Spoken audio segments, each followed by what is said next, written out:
Olá, com renovada alegria, continuamos a nossa tarefa de divulgação da valiosa tarefa da Revista Espírita de Allan Kardec. Hoje estamos dando seguimento ao nosso estudo, que é, repito, sempre sequencial, e os vídeos anteriores estão aí todos disponíveis pela plataforma do Facebook, na nossa página pessoal, Alessandro de Paula /Revista Espírita, ou no YouTube, através de alguns canais. O canal CEF, da Sociedade Espírita Fraternidade de Niterói, Vozes Espíritas, e também USE Itapetininga. Você vai encontrar lá no Vídeos todas as gravações anteriores disponíveis, já são mais de 3 anos. Estamos estudando hoje o mês de julho de 1861, que contém 11 artigos. Nós vamos nos aprofundar em alguns deles, noutros apenas a referência, sempre ficando aqui o convite para que você possa ir buscar a Revista Espírita na íntegra, que mesmo quem não tenha o livro, o exemplar físico, poderá buscar através do site da Federação Espírita Brasileira ou através do aplicativo ou da página lá do kardecpedia.com, onde está lá disponível para que você possa baixar ou acessar toda a Revista Espírita de janeiro de 1858 a abril de 1869. Estamos em julho de 1861. São 11 artigos que compõem essa revista. Kardec começa com um artigo muito interessante, sobretudo naquele contexto. O artigo é ensaio, veja só, ensaio sobre a teoria da alucinação. Primeiro, a grandeza de Kardec, quando ele não podia trazer a comprovação científica, ele chamava de ensaio. Era uma hipótese, e ele tinha, como cientista, ele tinha essa consciência, porque se ele afirmasse a alucinação do ponto de vista corporal, físico, material, ele teria que prová-lo. E como ainda estava no início do estudo do cérebro à época, ainda informações muito precárias, Kardec chama de ensaio, porque ele vai fazer um verdadeiro estudo sobre as aparições espirituais e a ciência da época, por negar o elemento espiritual, ou seja, o espírito, a influência dos espíritos em nossas vidas, a própria existência do espírito, porque para a ciência materialista não há nada além da matéria. Então, muitos cientistas afirmavam sobre a alucinação. Então, Kardec vai aqui escrever um texto muito bem elaborado, muito bem estruturado, porque ele vai naturalmente falar de algumas aparições, de alguns fenômenos espirituais, e vai mostrar a insuficiência da ciência para comprovar que aquilo era uma mera alucinação, uma criação do cérebro. Kardec vai falar também sobre o efeito da memória, da imaginação, e vai nos trazer uma dica muito importante: como distinguir diante da narrativa de uma pessoa, se ela viu, por exemplo, uma cena espiritual, um espírito, como entender, como avaliar se aquilo de fato é um fenômeno espiritual ou se há ali uma influência do nosso cérebro. Primeiro que Kardec começa questionando a respeito da própria expressão alucinação. Ele diz: se a ciência afirma que é uma alucinação, que nos explique como é que o cérebro cria todas essas imagens, todas essas alucinações que não são apenas visuais, mas também alucinações auditivas, pessoas que escutam vozes. Naquela época, ainda não havia estudos aprofundados sobre doenças psiquiátricas, A medicina, a psicologia, a psiquiatria muito atrasadas se comparada com as informações que nós temos hoje. Não se falava em epilepsia, esquizofrenia, parcos conhecimentos nessa área das doenças psiquiátricas, das doenças mentais. Hoje há estudos atuais falando a respeito dessas doenças psiquiátricas, que algumas certamente predispõem o indivíduo a alucinações, porque nós espíritas não estamos aqui afirmando que todas as imagens, todas as cenas, todas as vozes que as pessoas às vezes veem, escutam, etc., são de cunho espiritual. Nós reconhecemos que há, sim, a influência do organismo, há, sim, esses quadros de doenças psiquiátricas, como a esquizofrenia, como a epilepsia, que às vezes predispõem o indivíduo a delírios, ilusões, alucinações, e é muito importante. Agora, a medicina convencional, materialista, ela vai atribuir hoje, naquela época falava-se, portanto, das alucinações.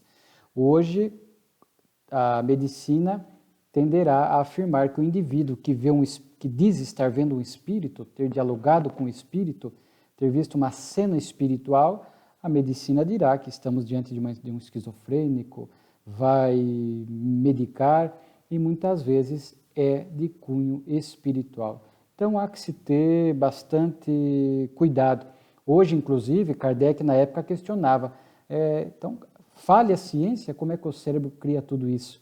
Hoje há estudos nessa área, e pelo que eu pude buscar, claro que não é da minha área profissional, mas assim, muitos estudos sinalizam, ao estudar o cérebro de pessoas com epilepsia, com esquizofrenia, descobriram que a área do cérebro capaz de criar as alucinações, quando são de fato alucinações, situa-se no hipocampo, numa área que eles chamam de CA1. Seria, para alguns estudiosos, essa área responsável. Na época de Kardec, repito, não havia essas observações.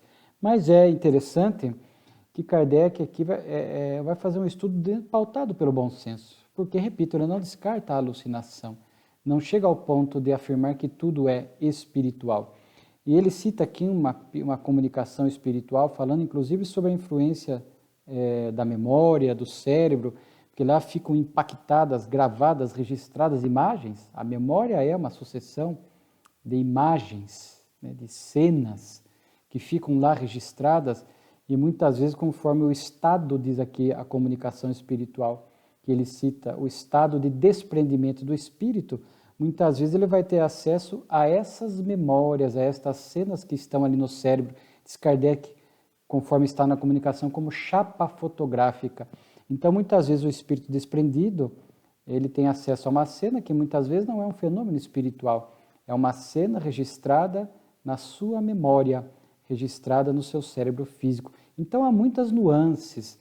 Por isso que aqueles que trabalham com atendimento fraterno, e eu já tive a oportunidade, quando aparece alguém lá, falando, olha, eu escutei voz, eu vi uma imagem, eu vi uma cena, eu vi uma pessoa, eu vi um ente querido, enfim, é muito difícil assim, de pronto ou de plano, chegar a alguma conclusão. Precisa de bom senso, precisa de mais narrativas, ter acesso a mais detalhes para que a gente possa entender, porque não se pode descartar uma esquizofrenia, uma epilepsia. Nós não sabemos o histórico médico mental daquela pessoa que aparece no atendimento fraterno. Então, claro que muitas vezes, conforme a intensidade, nós vamos ver aqui conforme a narrativa, às vezes sugere sim, já de plano, ser uma aparição espiritual. Kardec vai trazer alguns exemplos aqui muito interessantes para a nossa análise. Então, Kardec fala desta alucinação criada pelo cérebro, que hoje há estudos mais aprofundados, fala da própria questão da memória, poder interferir nessas imagens, e fala de uma coisa interessante também, nós não podemos descartar a imaginação. Quantas vezes nós estamos ali no nosso quarto, numa penumbra, e às vezes olhamos uma roupa pendurada, e de repente olhamos ali e temos a impressão de ter visto uma pessoa, um ser espiritual. Aí nós vamos lá, acendemos a luz e está ali um cabide com um vestido, cabide com alguma roupa ou algum objeto, às vezes que produz o contorno de uma pessoa. Então, muitas vezes há sim a influência da imaginação, que ela é excitável. Por isso até recomenda-se o desenvolvimento e o surgimento, né, da mediunidade de forma espontânea, porque quando você força determinadas faculdades mediúnicas, por exemplo, a vidência, naturalmente que você está sujeito a esta superexcitação da imaginação. Aliás, é uma obra do nosso querido Raul Teixeira, numa obra, quando questionado a respeito da pessoa que chega, que está ouvindo vozes, vendo vultos, vendo sinais luminosos, vendo coisas parecidas, ele fala, primeiro, a pessoa muitas vezes pode buscar o médico, às vezes está com zumbido no ouvido, muitas vezes está com algum problema de catarata, algum problema ocular que produz, né, estes sinais que muitas vezes nos confundem, achando que é espiritual. Então, sempre descartar causas físicas para depois chegar a estas causas de ordem espiritual. Então, repito, é um artigo bem interessante e Kardec vai falar aqui assim, as verdadeiras aparições, portanto, aquelas de caráter espiritual, têm um caráter que, para os observadores experimentados, não permite confundi-las com os efeitos que acabamos de citar. Como podem ocorrer em pleno dia, é preciso desconfiar das que se julga ver à noite, podendo ser vítima de uma ilusão de óptica. Aliás, há nas aparições, como em todos os outros fenômenos espíritas, o caráter inteligente, que é a melhor prova de sua realidade. Olha aqui, o caráter inteligente. Me recordo do nosso querido Divaldo, em determinada palestra, falando dessas visões e que ele teve, inclusive, eu não me lembro qual era o vínculo com a pessoa, se era da própria Mansão do Caminho, um filho ali da adotivo da mansão, que foi parar num hospital psiquiátrico porque estava realmente ouvindo vozes, vendo vultos, foi classificado como esquizofrênico, estava lá. Aí o Divaldo, sofrendo inclusive um processo obsessivo, que às vezes adiciona-se a este quadro a questão obsessiva, tornando o quadro muito mais grave, muito mais difícil. E aí o Divaldo vai conversar com o médico, ele narra, fala da sua mediunidade, da sua capacidade, que os espíritos contaram a ele, que não era um caso de influência espiritual, de obsessão, não era uma esquizofrenia, etc. E daí o médico sugere que o próprio Divaldo seria um esquizofrênico. Aí o Divaldo só que os espíritos que aparecem a mim citam nomes, citam datas, descrevem cenas reais, fatos que aconteceram. Então vejamos aqui o efeito, o caráter inteligente das aparições, o efeito da imaginação, da memória ou uma alucinação produzida pelo cérebro não produziria fatos com essa realidade, fatos verídicos, né? Então, é importante. Lembro até de um filme famoso, Uma Mente Brilhante, que conta a história de um personagem, né, de um professor universitário que tinha a esquizofrenia, mas ele teve dificuldade de reconhecer. Depois, com o tempo, ele percebeu que aquelas pessoas, né, que apareciam a ele, inclusive uma criança, passado anos, não envelheciam. Aí ele concluiu que, bom, já que não envelhecem, estou diante de uma alucinação causada pela esquizofrenia, quando ali, uma esquizofrenia clássica, a medicação surtiu efeito para que ele pudesse controlar aquilo lá. Agora, a aparição espiritual, aparece um espírito, cita nomes, nomes conhecidos, cenas que aconteceram. Por exemplo, aparece um ente, um parente desencarnado e fala algo da nossa infância, uma conversa que teve conosco, cita nome de um parente desencarnado. A alucinação, ela não pode produzir este tipo de efeito inteligente, né? Então, isso é o que distingue e vai nos poder atestar esta realidade. Sim, há os espíritos, há a relação do mundo espiritual com o corporal, sim, há as aparições espirituais, há esses fenômenos autênticos do ponto de vista espiritual. Isso é muito importante, que a ciência da época rechaçava plenamente. Kardec fala, por exemplo, né, aqui nos permitindo ler, de uma pessoa que, estando na África, de repente viu à sua frente o quadro de um cortejo fúnebre. Era um de seus tios, residente na França e que desde muito não via. Viu distintamente toda a cerimônia, observou as particularidades das quais não podia ter ideia. No momento, inclusive, ele estava desperto e, entretanto, num certo estado de absorção, de concentração. Chocado com a circunstância, ele escreveu para a França pedindo notícia do seu tio e soube que ele houvera falecido e tinha sido sepultado no dia e hora em que ocorrera a aparição e com todas as particularidades que tinha visto. Como o cérebro ia criar uma realidade dessa? Algo verídico que aconteceu com os detalhes. Ele viu a cena à distância, o cortejo. Né? Kardec descreve mais uma história de um médico que depois de muitos meses sem tratar uma determinada paciente, aparece a ela, esta paciente, aparece a ele e diz que havia morrido. E ele não tinha nem por que considerar isso. E aí ele vai tomar notícia da situação e realmente descobriu que ela havia morrido, inclusive, naquele dia. Né? E depois ele vai descrever aqui, que seria o segundo artigo da Revista Espírita, uma aparição providencial. E aqui nós chegamos à conclusão de que contra fatos não há argumentos. Que Kardec descreve alguns, mas nós podíamos enumerar milhares, milhões de fatos que atestam a veracidade das aparições espirituais. Mas, repito, nunca desconsiderando as alucinações, a imaginação e outros fenômenos de ordem física. Ele narra aqui o que ele chamou de uma aparição providencial. Ele diz que isso foi descrito em 1828, um navio viajava de Liverpool para uma outra cidade e um dos que estava ali no barco, Robert Bruce, ele foi até a cabine do capitão, o capitão não estava, e ele viu um jovem sentado no lugar do capitão escrevendo numa ardósia. E ele tomou um susto, falou, nossa, mas quem que é esta pessoa? Não a vi no barco antes e tal. Sai para narrar ao capitão que tinha visto um estranho na cabine. Quando eles voltam já não havia mais ninguém, mas a ardósia estava lá e havia sido escrito, vá, dirija para noroeste. O capitão olhou, procurou por todo o barco, conversou com os tripulantes. Olha o cuidado, porque o espiritismo é assim, ele descarta as fraudes, ele se preocupa com as fraudes. Nós não estamos aqui a todo custo, de qualquer jeito, querendo dizer, afirmar que a aparição espiritual. Nós também estamos contra as fraudes. O espiritismo não necessita das fraudes. Né? O espiritismo não precisa dos fenômenos espirituais. O poder, a força do espiritismo, conforme nós já dissemos, está em O Livro dos Espíritos, nas conclusões finais, se não me falha a memória.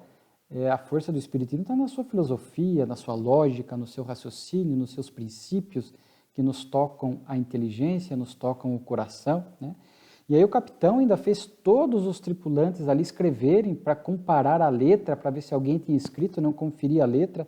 O fato é que ele resolveu seguir a noroeste, conforme estava escrito, e depois de um tempo ele encontrou lá um pessoal, náufragos, né, que haviam sofrido um acidente e estavam precisando de socorro. Aí o capitão pede socorro, essas pessoas são socorridas.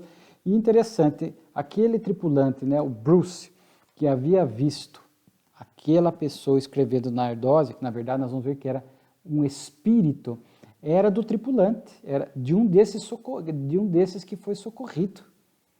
E aí o capitão falou, nossa, capitão, olha, é aquela pessoa que estava na sua cabine. O capitão pede para que essa pessoa escreva, a letra era idêntica.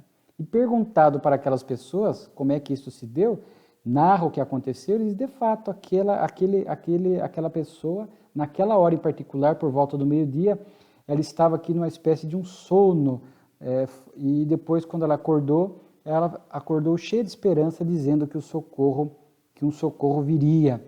Então vejamos tudo confirmando. Como seria alucinação? Não há como. Por todos os detalhes do fato. Alguns poderão chamar de milagre, né? A ciência nega, vai dizer que é um mistério, vai dizer que foi uma alucinação, mas uma alucinação que trouxe dados reais, precisos.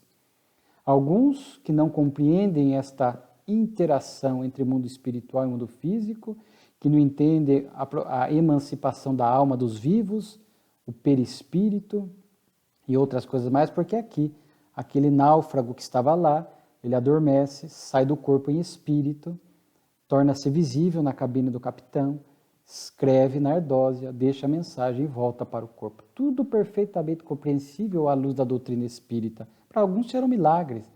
Não, mas é incompreensível, é um milagre. O espiritismo é milagre no sentido de algo extraordinário, mas não algo que está contra as leis que regem a nossa vida. Eram leis desconhecidas. O espiritismo revelou essas leis para nós. E agora nós passamos a compreender. E Kardec diz que esta lógica da doutrina, inclusive colabora para a propagação do espiritismo, porque quando fenômenos, fatos desses que acontecem, muitas pessoas narram episódios de cunho espiritual e vão encontrar a explicação da doutrina e falar, puxa vida, a razão consente. E isso é um aliado do espiritismo pela sua lógica, pela sua fé racional. Nós não estamos trazendo aqui uma explicação absurda, algo que o próprio bom senso já iria repelir de plano, não.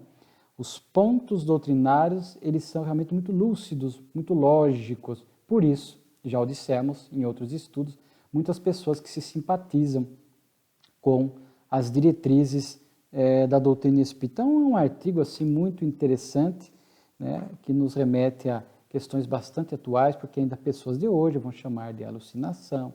Aparecerão na casa espírita as pessoas narrando situações com ela, e aí o espírita que estuda, qualificado para o atendimento, para ouvi-la, vai saber, vai perceber se está sinalizando por um fenômeno espiritual, algo na mediunidade, algum processo obsessivo, os encaminhamentos adequados dentro das terapêuticas que a doutrina oferece, se é um quadro que sugere um cuidado médico, se é algo na área da alucinação, alguma doença psiquiátrica, enfim, o espiritismo vai realmente cuidar de tudo isso dentro do seu compromisso sempre com a verdade. Depois nós temos palestras familiares de além-túmulo, que eu gosto muito, já disse aqui, cada palestra familiar de além-túmulo viraria uma palestra, né? E às vezes eu tenho feito essas palestras, lives. E aqui é um espírito muito evoluído que vem dar comunicação a um amigo. E Kardec já diz que vai revelar a elevação do seu pensamento. Primeiro, algo que eu acho que estudamos no mês anterior da revista, que as afinidades, as afeições continuam após a morte. E isso também é algo consolador dentro da doutrina, né? Então aqui é um amigo que desencarnou, foi ao mundo espiritual, e de lá veio trazer notícia a um amigo querido que ficou aqui na Terra, demonstrando que as afeições, as simpatias prosseguem, a morte não apaga as afeições, não teria lógica, seria assim muito triste que após a desencarnação, a nossa morte, todos os nossos laços afetivos se apagassem, muito triste, né? Então aqui o Espiritismo, essas afeições continuam, assim como as antipatias, né? Por isso Jesus vai, reconcilia-te com teu inimigo enquanto caminhas com ele, para que não possa virar depois um eventual processo obsessivo, etc. Aqui o espírito se identificou como Jules P. Ponto. E aí ele vai dizer o quanto é me agradável vir, né, porque ele iria trazer notícia a um amigo querido, então era de fato um contexto agradável. Vai falar que ele estava profundamente feliz no mundo espiritual, porque inclusive ele passou por uma provação que sofri na terra, diz ele, serviu ao meu progresso. Então vejamos o Espiritismo nos falando a respeito do papel da dor. Às vezes passamos por dores, prova, dores, expiação. Existe também a dormição, mas aqui no caso dele era uma prova. O próprio Espírito havia pedido esta provação. Aqui ele não fala que tipo de prova, mas sugere que a venceu com resignação, com paciência. Isso é importante. É o bem sofrer que está no Evangelho segundo o Espiritismo. Quando nós passamos pela prova, pela expiação, com o bem sofrer, extraindo a lição de forma equilibrada, progredindo, isso é de fato uma bênção para o espírito. E o espírito volta nesta situação daquele que cumpriu com o seu dever, com a sua tarefa aqui na Terra. Então ele estava feliz. Tanto que ele fala do seu estado de evolução e de felicidade, que ele já estava aguardando uma futura reencarnação num mundo superior. Então era um espírito que já havia progredido, aprendido, tudo aquilo que o planeta Terra poderia ofertar em termos de conhecimento e de moralidade, e já estava, portanto, apto para migrar para o mundo superior. Aqui é a visão espírita da pluralidade dos mundos habitados, cada mundo uma escola, e o espírito, quando aprende tudo aquilo que a escola tem a oferecer, aquele planeta, ele está apto a ir a mundos mais evoluídos, dar seguimento ao seu processo evolutivo, que de fato é intenso. Na verdade, veremos até na própria Revista Espírita no futuro, quando fala desse progresso infinito. Progresso infinito. Nós temos dificuldade de entender o progresso para as almas puras, mas sempre há uma distância entre nós e Deus, porque é absoluto só Deus. Então, sempre estamos progredindo na direção de Deus, neste progresso infinito, conforme nós falamos, Então ele fala desse estado de felicidade, da alegria de poder estar dando notícias àquele amigo querido. Ele descreve um pouco a sua situação no mundo espiritual. Kardec fazia sempre essas perguntas, havia sempre esta utilidade para a gente entender esta vida futura que nos aguarda após a desencarnação. Ele diz: não mantenho mais aborrecimento, tristeza, sofrimentos físicos e morais. Claro, isto são as características dos bons espíritos, daqueles que estão bem no mundo espiritual. Aos que não tiveram uma vida muito adequada, muito produtiva do ponto de vista moral, se revoltaram nas provas, nas expiações, adotaram os vícios, levaram uma vida mais materialista do que espiritualista, espiritualizada, e causaram mal a outrem, etc. Naturalmente que a condição deles do lado de lá é outra, mas aqueles que cumprem aqui com seus deveres morais, em linhas gerais, retornam nesse estado no mundo espiritual. Inclusive ele deixa para o amigo uma recomendação que serve para todos nós. Basta aí na terra ter um coração para amar e curvar a cabeça para ser humilde. Então, eleva-se mais do que poderia esperar.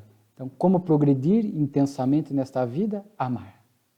Os bons sentimentos. Aqui o amor, nesse sentido amplo, o amor que quando nós o decompomos, nós vamos encontrar ali as subvirtudes que a sua somatória produzem esse amor. Então ali a alegria, a gratidão, a paciência, a solidariedade, a fraternidade, a compaixão, enfim, a misericórdia, tudo isso vai produzindo em nós esta vivência do amor que Jesus nos ensinou e exemplificou. E a humildade, que já tivemos a oportunidade de estudá-la, do outro lado, no lado oposto, o orgulho, do lado de cá, a humildade. Humilde para enxergar os próprios defeitos, aceitar as correções alheias, aceitar os defeitos para corrigi-los, para crescê-los, porque o orgulho faz com que a pessoa fique paralisada do ponto de vista do progresso, porque não olha os defeitos, projeta virtudes que não tem, não aceita a correção dos outros, de fato, fica muito difícil progredir. Esse espírito é evocado por uma segunda vez, traz uma fala muito bonita a este amigo, falando do Criador, falando da coragem, falando da importância de nós não ficarmos presos à matéria e olharmos o espírito, diz ele, o espírito é tudo, a matéria nada é. A matéria é transitória, é passageira, o espírito é imortal. E aí, dentro dessas falas, o amigo pôde também reconhecer a identidade do espírito. Diante de tantas falas assertivas, aqui nós somos a característica inteligente, como é que nós podemos dizer que tudo isso, toda esta comunicação foi produto de uma alucinação, de uma imaginação, fazendo uma conjugação com o primeiro artigo que nós estudamos. O próprio amigo reconhece, Kardec vai trazer uma nota muito interessante dentro dessa questão da mediunidade, de reconhecer a identidade dos espíritos que se comunicam. E aí Kardec fala que a prova da identidade, quando ela é de ordem moral, ela é muito mais eficaz e eficiente quando é uma prova material. Porque às vezes há espíritos que, com o conhecimento da técnica, modificam a sua aparência perispiritual e se apresentam como uma forma de uma pessoa que eles não são, tentando enganar. E isso é possível.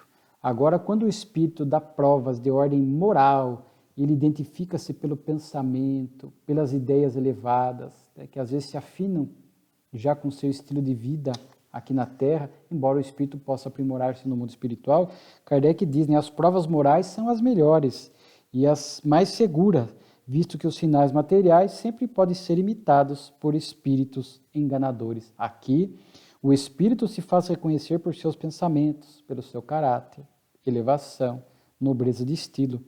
Certamente, um espírito enganador poderia tentar a contrafação em certos pontos, mas não passaria de grosseira imitação. Por mais que um espírito enganador quisesse imitar o estilo de um espírito superior, ele poderia até conseguir, mas um dialogador, um médium hábil, iria perceber nas entrelinhas ou em alguns pontos do diálogo que se tratava de um espírito enganador, né? Então, e aí esse espírito ainda recomenda ao amigo a leitura de um livro imprescindível para o nosso progresso espiritual.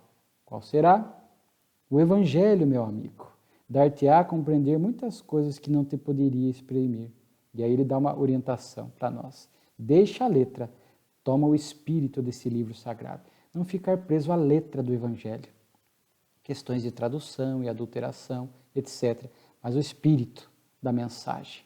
A letra mata, o espírito vivifica. Então o Evangelho é este guia incomparável das nossas vidas, que o Espiritismo traz, né, revigora o ensinamento do Cristo. Portanto, revigora este ensinamento do Evangelho.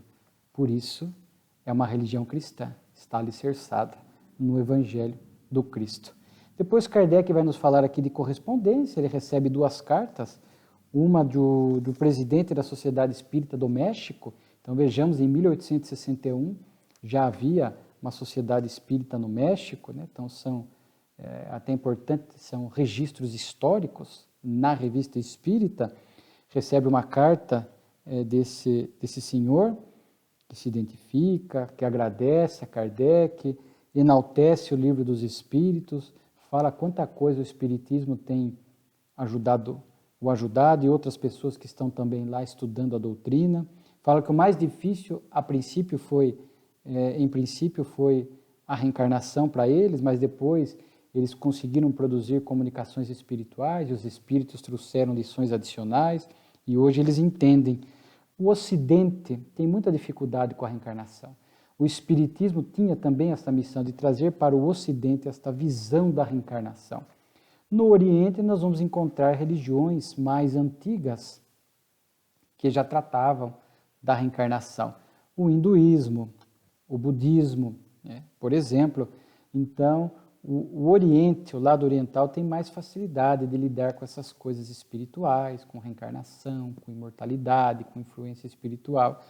Para o Ocidente, talvez seja algo ainda muito novo, materialismo mais intenso no lado do Ocidente. Por isso que nós vamos ver, ou já vimos, não me lembro, a dificuldade da aceitação da reencarnação. Kardec fala, já vimos nos Estados Unidos da América, houve muita dificuldade. Nós vamos ver, inclusive, um texto aqui onde eles estavam muito mais apegados na América do Norte ao fenômeno do que propriamente a estes pontos doutrinários, né? E uma carta que ele recebe também de um espírita de Constantinopla, onde também vai enaltecer muito. E Kardec, ao final, vai lançar uma nota dizendo que se ele publicasse todas as cartas de agradecimento, não haveria espaço suficiente na Revista Espírita, porquanto Kardec recebia centenas de cartas por semana, cartas, muitas delas, de agradecimento pelas benesses que o Espiritismo produziu na vida delas. E é um olhar para a nossa própria vida. Quantas benesses o Espiritismo produziu em nossas vidas, né? Depois há aqui desenhos misteriosos, né? Kardec fala aqui, cita um fato descrito, né?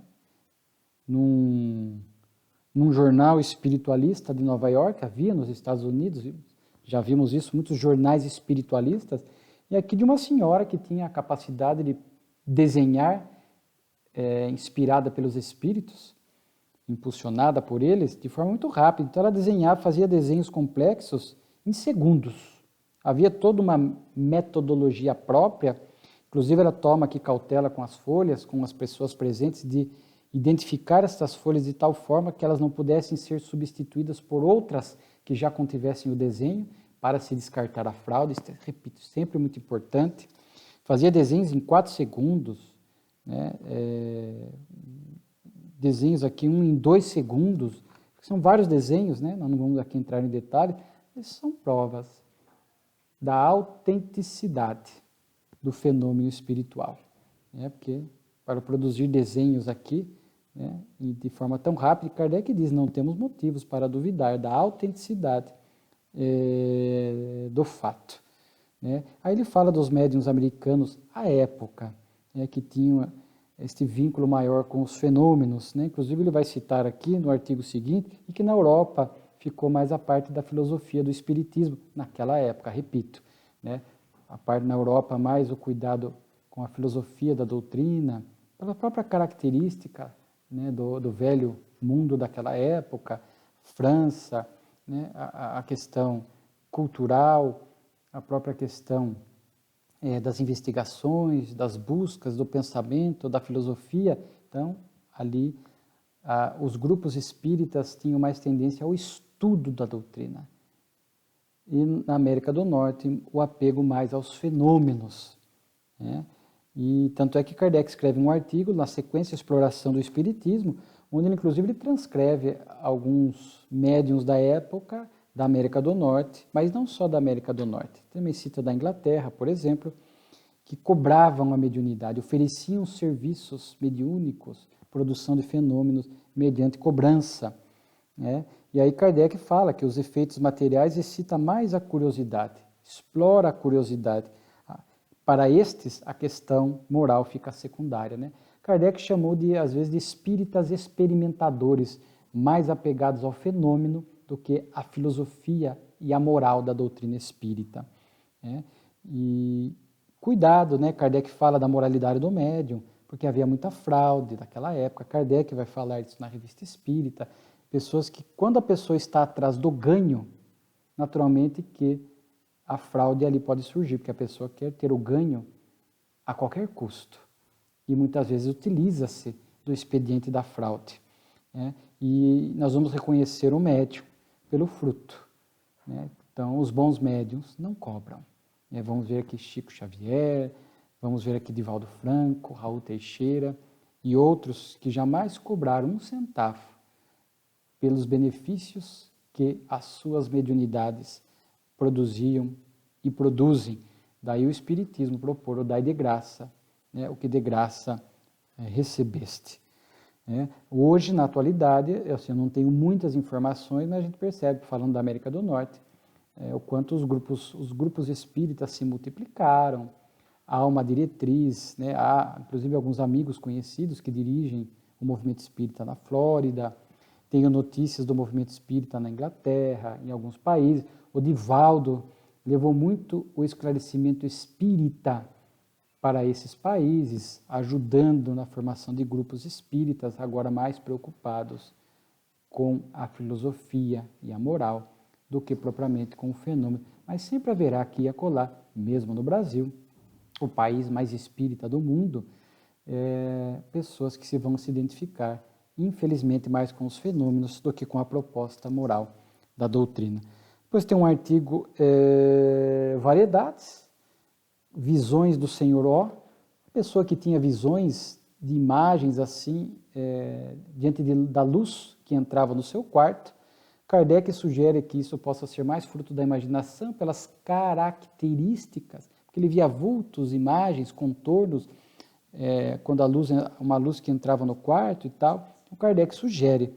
Inclusive, ele fala aqui é um ponto importante. Até pedimos desculpa se nós nos estendermos um pouco mais hoje no nosso estudo, porque são coisas muito importantes, né? Você que nos acompanha, se o vídeo ficar longo às vezes, pode até dividir em mais partes, para ouvir, para estudar e para refletir, né? Mas Kardec fala assim, que este senhor havia descrito numa das supostas imagens que ele viu, uma imagem de um animal, de um gato, se não me falha a memória. Aí Kardec fala, sabe-se que não há espíritos de animais errantes no mundo invisível e, portanto, não pode haver aparição de animais. Então, vejamos que, naquela época, Kardec não havia tido notícias do mundo espiritual acerca de animais do lado de lá. Hoje nós temos notícia por André Luiz, por Filomeno de Miranda. Muitos poderão perguntar, mas por quê? Porque na época Kardec estava compondo as diretrizes básicas da doutrina, as regras gerais, os pontos centrais. Ele não teria tempo para adentrar nos detalhes e nas minúcias da doutrina. Então, muitos pontos ficou para a posteriori. A doutrina veio àquela época na sua base, nos seus pontos centrais, e depois viriam médiuns que desenvolveriam, né, esses pontos adicionais da doutrina, para ver o Chico, Divaldo Franco e outros, que ampliariam o conhecimento espírita, mas sempre alicerçados nas bases principais da doutrina e na universalidade dos ensinos. Então, quando Kardec fala, é porque ele não havia tido notícias do mundo espiritual. E se os espíritos que cuidavam da tarefa de Kardec ficassem trazendo todos esses detalhes, talvez, ou bem possível, Kardec não tivesse tempo, porque foram 15 anos, basicamente, para a codificação espírita, não teria tempo de estudar esses detalhes que talvez lhe roubassem tempos preciosos para as questões mais centrais, para os pontos principais, que era a grande preocupação dos benfeitores à época. Então, hoje os espíritos narram, ampliam mais a visão do mundo espiritual, há mais detalhes, então há animais no mundo espiritual, exceção que, via de regra, os animais reencarnam rapidamente, cuidado pelos benfeitores espirituais, o reencarno é quase de imediato.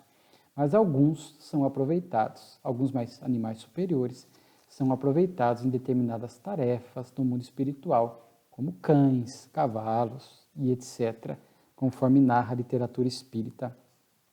Depois temos aqui os espíritos e a gramática. Alguém que escreve falando de um erro de gramática num determinado texto do Livro dos Espíritos. Kardec, que era um profundo conhecedor da língua francesa, vai fazer toda uma explicação dentro da grafia, né, dentro do estudo da língua francesa, e ao final ele fala que alteramos a redação na 5ª edição do Livro dos Espíritos, né? Então ele justifica, né, mas ao final aceita a sugestão. E muitas vezes, não é o caso, a gente pega algumas mensagens com erro gramatical, que está mais ligado ao erro de filtragem mediúnica, muitas vezes, do que necessariamente o conhecimento do espírito sobre a gramática. O mais importante é o conteúdo. Muitas vezes passa um erro gramatical, às vezes até na revisão da mensagem recebida pelo médium, faça esta correção gramatical, mas que muitas vezes está mais ligada ao erro de filtragem mediúnica. Depois tem uma comunicação importante, dissertações espíritas, né, espirituais, ditados espontâneos, e aí há uma mensagem, papel dos médiuns nas comunicações, ditado por 2 espíritos de porte, Erasto e Timóteo. Esta comunicação está em O Livro dos Médiuns, capítulo 19, inclusive nós separamos aqui para fazer a citação, para que vocês possam buscar, papel do médium nas comunicações. Ao final deste capítulo foi inserida esta mensagem, muito importante. Os espíritos aqui vão esclarecer a Kardec acerca de quanto é importante e quanto eles se utilizam do cabedal de conhecimento do médium. Portanto, a capacidade intelectual, o médium estudar, se qualificar é muito importante. Facilita e muito o trabalho dos espíritos. Conhecimento que o médium adquire nesta atual reencarnação, e muitas vezes eles também vão buscar o conhecimento do médium de vidas transatas. Então, às vezes o médium traz uma comunicação de um conhecimento que ele não tem informação desta vida, os espíritos conseguem acessar conhecimentos que estão na memória espiritual do médium. Isto é um bom instrumento. Então é importante o médium refletir sobre o seu papel, que não é passivo, não é absolutamente passivo de alguém que está ali, os espíritos que façam o trabalho. E é interessante que esta comunicação falando da psicografia, mas se estende também à psicofonia, mas na psicografia, mesmo o médium mecânico, semimecânico ou intuitivo, o mecanismo é o mesmo. É importante que o médium tenha um material. Então, quanto mais o médium estuda, não só a doutrina, mas culturalmente, buscar conhecimentos adicionais, facilita muito, porque a informação está ali no seu cérebro, seja desta ou de outra vida, e quando o espírito tem o pensamento, a ideia do que ele quer escrever, ele encontra a ideia, encontra a receptividade no cérebro do médium. E isto facilita muito a comunicação. Aí vocês poderão perguntar, isso está no capítulo 19, vale a pena a leitura, mas e um médium com baixa capacidade intelectual, deste e de outras vidas, eles não conseguem dar comunicação? Eles vão falar aqui na mensagem que conseguem, sim, mas dá muito mais trabalho e a mensagem vai ficar muito mais vaga, incompleta. Inclusive eles dão exemplo, como um compositor de música, eles têm uma música para trazer. Eles podem encontrar médiuns que se pareçam a um piano, a um violino, a uma flauta, um contrabaixo ou um apito barato. É interessante aqui, né? Então, se eles fossem usar de um médium com o piano, vem a composição, um violino, uma flauta, um contrabaixo, né? Mas se dispusermos de um apito barato ou de uma gaitinha, aí está a nossa dificuldade. Ele vai até se exprimir musicalmente, mas a música vai ser de uma pobreza maior. Porque é diferente você exteriorizar uma música através de um piano e através de um apito barato, através de um contrabaixo, né? Muda-se. Então, a mensagem vem mais ou menos completa, de acordo com aquilo que o espírito quer trazer, conforme a capacidade intelectual e moral do médium. A moral atrai os bons espíritos, facilita a sintonia. Então, essa preocupação do médium ser sempre alguém que está permanentemente nesse trabalho de progresso moral e intelectual. Inclusive, a comunicação, ele descreve a dificuldade, porque quando o médium tem nele a ideia, o pensamento flui muito mais rápido. Quando não tem, nós temos que decompor o nosso pensamento. Decompor o pensamento em palavra, pegar a palavra e decompor em letra a letra, para que o médium capte e traga. A mensagem fica muito mais incompleta. Então, muito bonita essa comunicação, que, repito, compôs o Livro dos Médiuns, né? Que é julho de 61, a segunda edição do Livro dos Médiuns saiu em novembro de 61, portanto, com essa comunicação, com a Revista Espírita sendo este grande laboratório das obras básicas de Kardec, né? Do Pentateuco. E uma comunicação ou hospital, que vai ficar aqui a sugestão para leitura. E, por fim, para que possamos encerrar, veja, realmente é uma alegria poder estudar a Revista Espírita. Uma comunicação chamada A Prece, ditada pelo Espírito Fenelon. E ele vai falar aqui, nós já vimos os diversos benefícios da prece em nossa vida, né? Mas ele vai falar de uma característica da prece que eu gostaria de chamar a atenção neste final. Ele vai começar falando das tempestades das paixões humanas que asfixiais os bons sentimentos. E aí ele dá um exemplo, a fúria. A fúria é um exemplo dessas paixões descontroladas da criatura humana. E ele diz que a prece, olha que bonito, vai ser o dique, né? Ou seja, a barreira que lhe opondes pela prece é construído com a pedra e o cimento mais duro. A prece do coração, fazendo com que a gente possa lutar contra, criar um bloqueio contra as sensações brutais, né? Então é interessante porque aqui tem essa característica conforme nós falamos. Aqui vai ficar como material de suporte o Livro dos Espíritos na questão 907 a 912, quando Kardec vai estudar especificamente das paixões, porque aqui a comunicação está fazendo esta coligação entre o poder da oração, de coração, de sentimento, como sendo um recurso terapêutico para criar um obstáculo ao extravasar das paixões doentias. Porque, conforme nós vimos em O Livro dos Espíritos, a paixão é algo natural. Então, o que é a paixão? Kardec, na sua nota da 908, que eu indico, ele diz assim, as paixões têm o seu princípio, né, num sentimento, numa emoção ou numa necessidade natural. Então, paixão para nós seria a alegria, seriam as emoções básicas, né? Alegria, tristeza, medo, raiva, as necessidades naturais, a necessidade de comer, a necessidade de dormir, né? Mas, então, portanto, a paixão, vejamos que as paixões, elas é um processo natural, não há nada de errado com elas. O problema, conforme nós vamos ver aqui, conforme a questão 908, as paixões são como um cavalo, que é útil quando domado e que é perigoso quando nos domina. Então, quando nós somos dominados pelas paixões, e aí elas se desestruturam, elas ganham uma dimensão diferente, saindo do padrão do equilíbrio, vão para o padrão do exagero, aí é prejudicial para nós. A alegria vira euforia. A euforia é um estado de distorção da realidade. A tristeza, todos experimentamos, é uma emoção natural diante de determinados acontecimentos, mas diante da tristeza nós podemos extrair a lição, crescer. Inclusive diz aqui que algumas paixões, inclusive decuplicam, ou seja, ampliam as forças do homem. Às vezes uma lição áspera que nos trouxe tristeza faz com que a gente cresça, aprenda. Então a tristeza sob controle, ela é produtiva, mas ela não pode virar uma depressão crônica.